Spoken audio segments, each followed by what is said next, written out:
denn schon rumgekommen, unser Ben? Mal sehen, wozu dieser alte Kram noch zu gebrauchen ist. Sag mal, ist Tim abgereist? Nicht, dass ich wüsste. Er hat mir gestern früh gesagt, dass er heute fährt. Hm? Der Tag ist ja noch lang. Ich habe gar nichts dagegen, dass er noch länger bleibt. Gero hat sich krank gemeldet. Gero ist krank? Von wegen, er macht blau. Also, wenn Christoph alten Kram aufbewahrt, dann auf dem Speicher. Ich werde mich auf jeden Fall dort oben mal umsehen. Mach das. Das sind meine Briefe aus Indien. Und sie liegen in deiner Kiste. Das sind die Beweise, dass du mich jahrelang belogen und betrogen hast.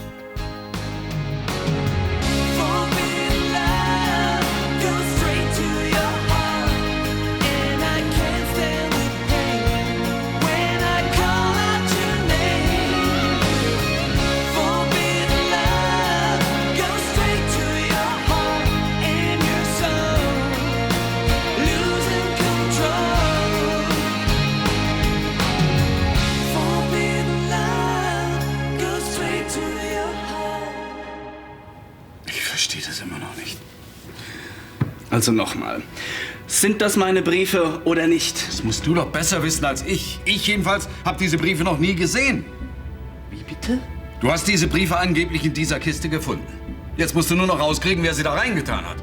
Wer außer dir soll sie denn versteckt haben? Das kann doch hier auf Friedenau jeder gewesen sein.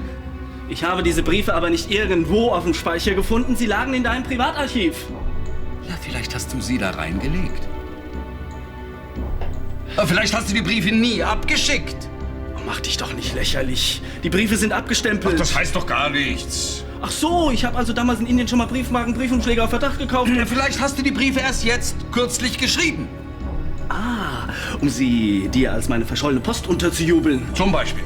Ja. Versuch dich nur nicht rauszureden. Die Tatsachen sprechen für sich. Tatsache ist, dass ich diese Briefe hier noch nie gesehen habe. Dass du verlogen bist, wusste ich. Aber dass du so ein schlechtes Gedächtnis hast.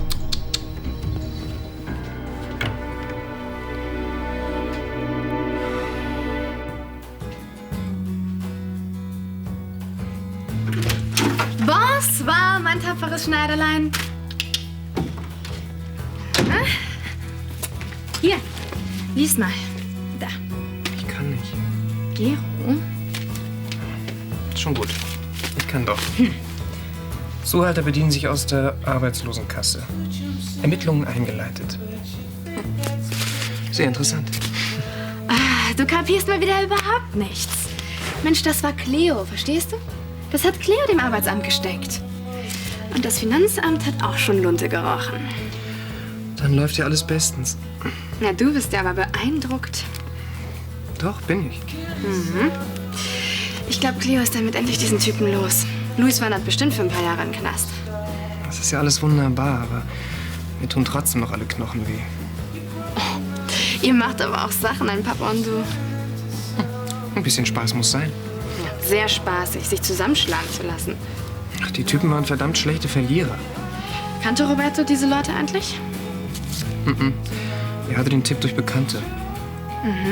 Nette Bekannte schicken euch zu solchen Raufbollen.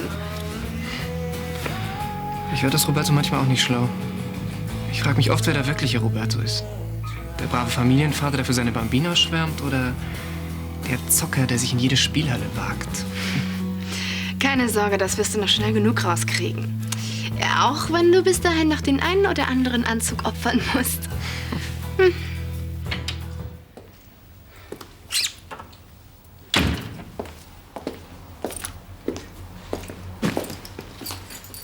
Hallo Barbara, Hallo. geht's dir nicht gut? Ach, da ging es bedeutend besser, wenn ich wüsste, wo Gero ist. Im Krankenhaus nehme ich an. Ach, hör doch auf. Du weißt ganz genau, dass er lügt, dass er blau macht. Ja, aber es ist nicht seine Schuld. Ach. Hast du ihn dazu animiert? Ich habe ihn in diese unangenehme Situation gebracht. In welche Situation? Nichts Besonderes. Wir haben nur ein bisschen Karten gespielt. Karten? Ja, wir haben gepokert. Gepokert, aha. Ja, Um Geld? es war wirklich ganz harmlos. Harmlos. Also ich weiß nicht, wie das in Italien ist, aber hier sind Glücksspiele verboten. Aber wir haben gewonnen. Na toll, toll. Dann hast du hinter beim Feiern den Sektkorken an die Backe geknallt. Na, ganz so war es nicht. Es war Eher so, die anderen waren eben schlechte Verlierer. Ja, sie waren sogar sehr, sehr schlecht erzogene, schlechte Verlierer. Ah, so, ja, und dann waren die das da. Ihr habt nicht nur gepokert, ihr habt euch geprügelt. Aber nur ein bisschen. Die paar blaue Flecken und ein Riss im Jackett, das ist doch halb so schlimm. Aber immerhin so schlimm, dass Gero sich nicht nach Hause getraut hat. Was heißt nicht getraut? Er wollte nicht, dass du für unnötig Sorgen machst. Oh, warum soll ich mir auch Sorgen machen? Mein Sohn spielt um Geld, er prügelt sich. Das ist wahrscheinlich ganz normal für einen Jungen in seinem Alter.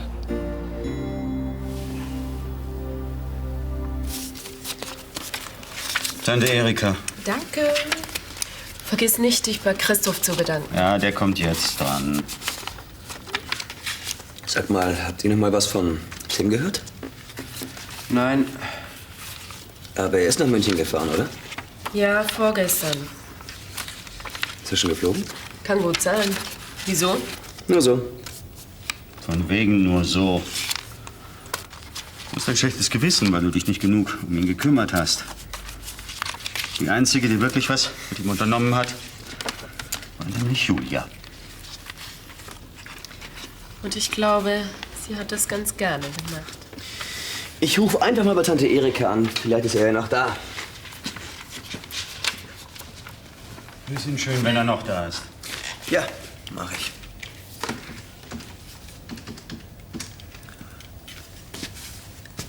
Tante Erika.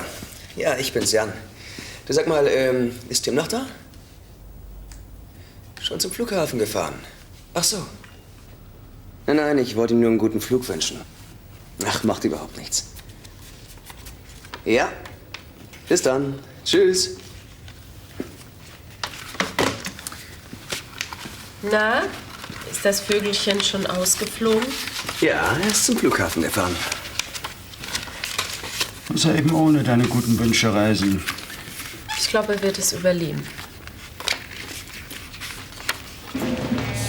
Sag mal, was ist eigentlich aus diesem... Wie hieß er denn jetzt noch? Wen meinst du? Na, dieser Typ, der dich immer so angeguckt hat von der Beerdigung. Tim. Onkel Tim, genau. Habt ihr euch noch mal gesehen? Ja, wir waren spazieren auf Friedenau. Und? Wir sind uns dabei ein bisschen näher gekommen. Was heißt ein bisschen? Ach, Sophie, ich habe ihn sofort ins Gebüsch gezogen. Nein, Ja. du hast ihn sofort... Also, Nein. Wir haben uns geküsst. oh, erzähl. Du weißt doch, wie das geht. Nein. Ich hab's vergessen. Ich hab's wirklich vergessen. Wie dem auch sei. Wie geht's denn jetzt mit euch weiter? Ja, keine Ahnung. Jetzt ist er ja erstmal in Kuwait.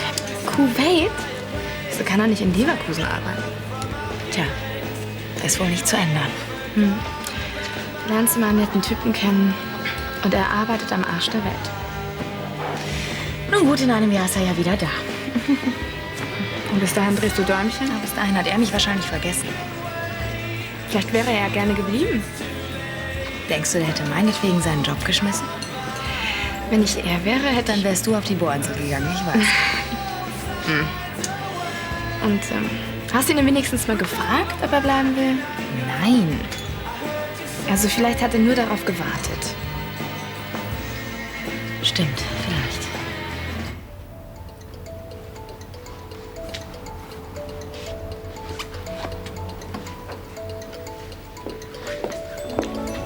Ach, guten Abend, Gero. Guten Abend. Oh, was ist denn mit dir passiert? Man könnte fast glauben, dass du dich geprügelt hast. Aber das kann ja gar nicht sein. Natürlich nicht. Wer sollte sich schon im Krankenhaus mit dir prügeln?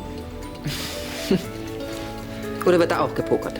Gepokert? Ja, gepokert. Du brauchst mir nichts vorzumachen. Roberto hat mir alles erzählt. Da fällt deinem Vater wieder nichts Besseres ein, als dich in so eine Spelunke zu schleppen. Er hat mich nicht geschleppt.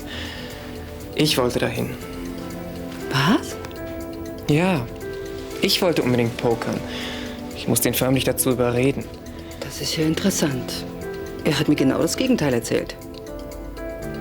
Dann lügt er. Ihr solltet eure Ausreden ein bisschen besser aufeinander abstimmen.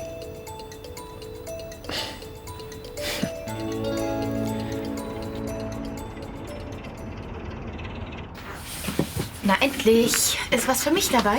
Ich habe sie noch nicht durchgesehen, aber sie riecht nicht nach Erdöl. Sehr witzig. Mensch, Julia, so schnell kann gar nichts aus Kuwait hier sein. Wer sagt denn, dass ich auf Post aus Kuwait warte? Hey, die ist für mich gedacht. Mein Gott, man wird sich ja mal irren dürfen. Ja, das darfst du. Aber lass dich nicht zum Narren halten. Soll ich dir was sagen? So wie ich Tim kenne, schreibt er überhaupt nicht. Was redest du denn die ganze Zeit von Tim? Vielleicht warte ich ja auf Post von Nicole. Ach, Julia, komm, hör auf. Ich weiß doch ganz genau, was mit dir los ist. So, wenn du das so genau weißt, dann halte ich gefälligst geschlossen und hör auf Tim rumzuhacken.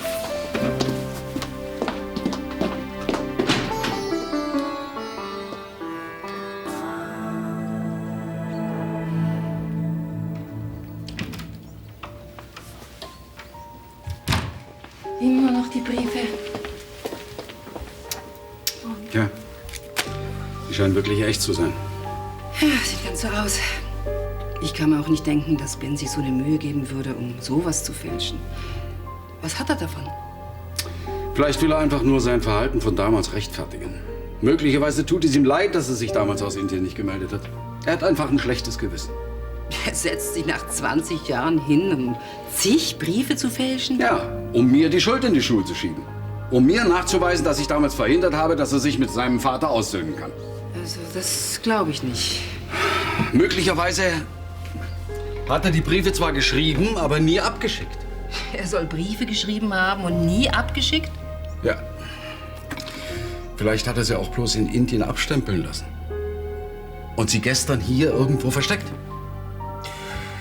Ja, das ist theoretisch möglich. Das klingt ziemlich hirnrissig. Warum soll sich jemand solche Mühe geben wegen ein paar Briefen, nur um dir nach Jahren eins auszuwischen? Naja, mir erscheint das ja auch ein bisschen eigenartig. Ich glaube, er hat die Briefe wirklich nach Friedenau geschickt. Aber irgendjemand hat sich hier abgefangen. Ja, aber wer? Das Haus war damals voller Leute. Personal, Familie, Jagdgäste. Wer von denen soll es gewesen sein? Also ich war es jedenfalls nicht. Eins muss man Christoph lassen. Er hat wirklich die Ruhe weg. Ja, dafür, dass du ihn beim Lügen erwischt hast, hat er ziemlich cool reagiert. Er überrascht mich halt immer wieder. Dir zu unterstellen, du hättest die Dinger gefälscht. Was blieb ihm in dieser Situation anderes übrig? Ach, soll er sich doch rausreden. Ihm glaubt sowieso keiner mehr. Selbst Barbara hat mittlerweile so ihre Zweifel. Sieht schlecht aus für meinen Bruder. Das scheint dich aber nicht sonderlich zu freuen. Tut es auch nicht. Und warum nicht? Er hat dich belogen und betrogen. Er hat versucht, dich um dein Erbe zu bringen. Er ist mein Bruder. Und es ist kein angenehmes Gefühl, von ihm dermaßen hintergangen worden zu sein. Du wirst drüber hinwegkommen. Spätestens, wenn er deinen Anteil vom Erbe rausgerückt hat. Puh, das hat gut getan. Ja, das stimmt. Wenn man nur lernt, dann wird man ramdösig. Das kann ich mir denken. Sollten wir öfter machen. Wozu hatte unser Bruder schließlich ein eigenes Fitnessstudio? Eben. Trinken wir nachher noch einen Kaffee miteinander? Du, tut mir leid, aber ich muss nach Friedenau. Julia, hast du was? Ich weiß nicht. Naja, sowas gibt's. Manchmal ist man eben nicht so gut drauf. Ja. Susanne? Ja.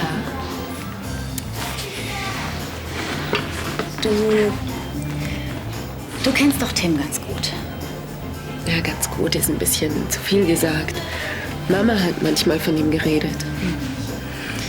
Warum? Naja, weil du neulich gesagt hast, er sei ein Don Juan. Den Ruf hat er. Ich habe aber keine Ahnung, ob das stimmt. Ich weiß aber auch nicht, ob er im Moment eine Freundin hat. Und schon fertig? Ja. Ich muss mal im Kurs das Spinnschloss reparieren. Ach, ist das deine neue Masche? Keine Angst, ich gucke euch nichts weg. Geh mal. Ja, dafür bist du auch ein bisschen spät dran. Komm, wir müssen. Ach, Julia, wegen Tim. Du bist nicht die Einzige, die im Moment ziemlich oft nach ihm fragt.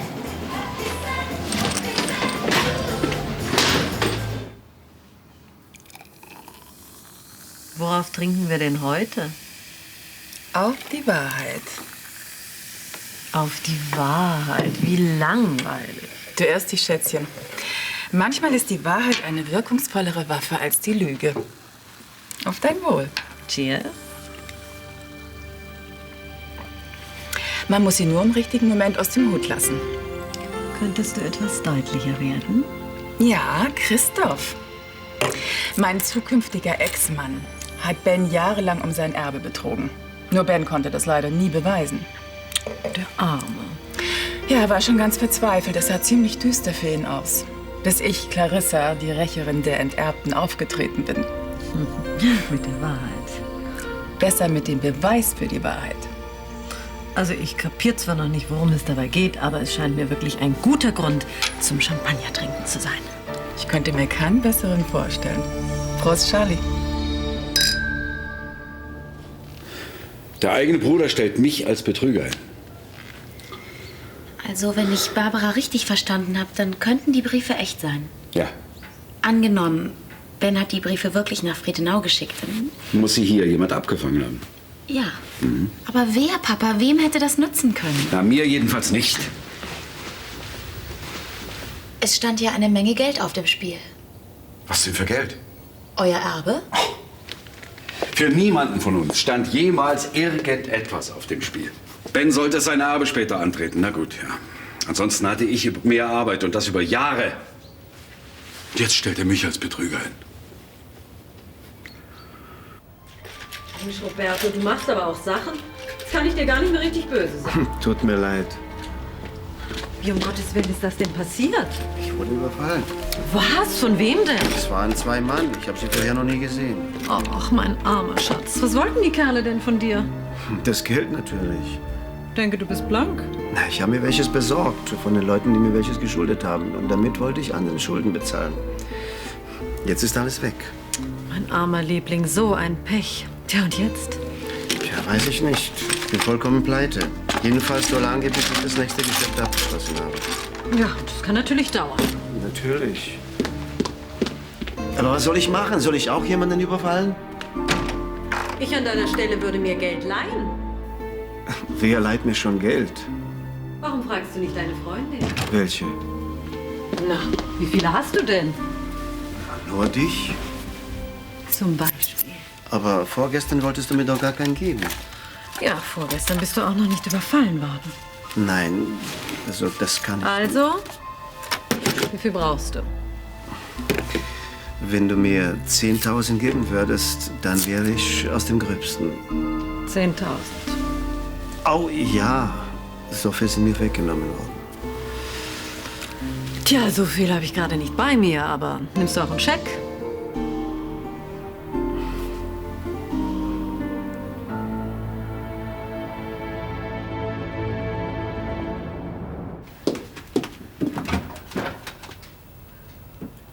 Was suchst du? Die Milch. Die habe ich weggeschüttet. War schlecht. Trink doch Saft.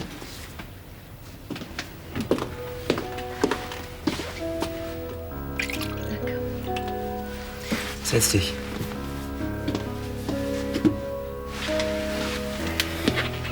Julia, jetzt warte doch mal. Worauf? Dass du wieder über Tim herziehst? Darüber wollte ich gerade mit dir reden. Aber komm, setz dich erst mal. Ich stehe lieber, danke. Na gut. Ich wollte nur sagen, dass es mir leid tut und ich wollte ihn nicht schlecht machen. Doch, das wolltest du wohl. Also gut, ich wollte ihn schlecht machen, aber ich weiß, dass es scheiße ist. Ich komme damit einfach noch nicht klar. Und wann? Wann willst du mal damit klarkommen? Ich meine, bei Sebastian war es doch genau dasselbe. Ich habe doch gesagt, es tut mir leid. Ja, sicher, jetzt wo Tim weg ist. Aber nächstes Mal, wenn ich wieder jemanden kennenlerne, wirst du dann wieder so ein Theater machen. Ich weiß es nicht, aber ich verspreche dir, ich werde dran arbeiten, ja? Ich bekomme das in den Griff. Ja, nur wann? Wenn ich vertrocknet bin, dann will mich sowieso keiner mehr. Dann finde ich dich immer noch toll. Ja, du weißt, was ich meine. Ist ja beruhigend. Aber bis dahin, Jan, würde ich ganz gerne noch mal ein paar ungestörte Dates machen, ohne dass du ständig dazwischenfunkst, okay? Sollst du haben. Ich werde mich bessern, ja? Ich besorge dir Verabredung. Jan, ohne dass du dazwischenfunkst. Okay, Ich lasse dich ja in Ruhe. Aber wenn du meine Hilfe... Kein Aber. Ist klar? Wenn du meinst, mir soll's recht sein. Hauptsache, wir streiten uns nicht mehr.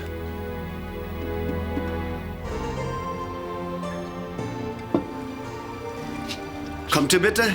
Es kann gleich losgehen. Gerne. Riecht das gut. Kathi, du nimmst bitte hierher Platz. Danke. Gero braucht den Stuhl nicht zurechtzurücken. Na, hör mal, wo bleibt denn da die Gleichberechtigung? Du bitte setz dich hier. Dieser Bestechungsversuch wird dir gar nichts nützen.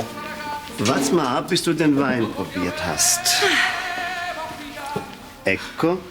Oh, Castello San Giorgio Rosso. Gott, der kostet ja ein Vermögen.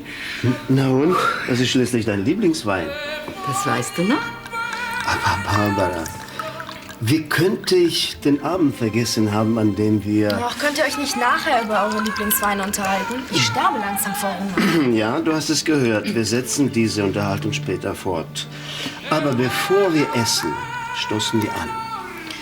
Wenn es nicht zu lange dauert. So, ich fange gleich bei dir an. Ich entschuldige mich, dass ich dir Kummer bereitet habe. Bei dir entschuldige ich mich für die blauen Flecken. Und dich bitte ich um Vergebung, dass ich dich in letzter Zeit so vernachlässigt habe. Es sei dir verziehen. Kannst jetzt endlich losgehen? Gleich. Ich möchte auch noch was sagen. Ich möchte mich auch bei dir entschuldigen. Es tut mir leid, dass du dir solche Sorgen gemacht hast. Ich werde in Zukunft dem Glücksspiel abschwören. Und hoffentlich wird's bald mal was mit dem Essen. Darauf trinken wir. Chin Chin. So, nun kann es losgehen mit Carciofi alla Romana. Ah. Bitte? Hast du in letzter Zeit mal was von Mimi gehört? Ich habe nie mit ihr telefoniert. Das wird sie dir aber übel nehmen. Ich werde es am Wochenende wieder gut machen. Was hast du dir überlegt? Naja, so ein kleiner Besuch im Zoo muss schon sein, um sie wieder gnädig zu stimmen. Sag mal, hättest du nicht vielleicht... Wer kann das denn sein, um die Uhrzeit? Keine Ahnung. Ich mach schon. Danke.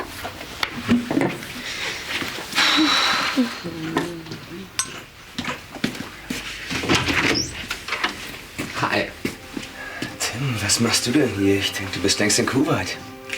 Ja, so kann man sich täuschen. Ist Juliana? Ja, klar.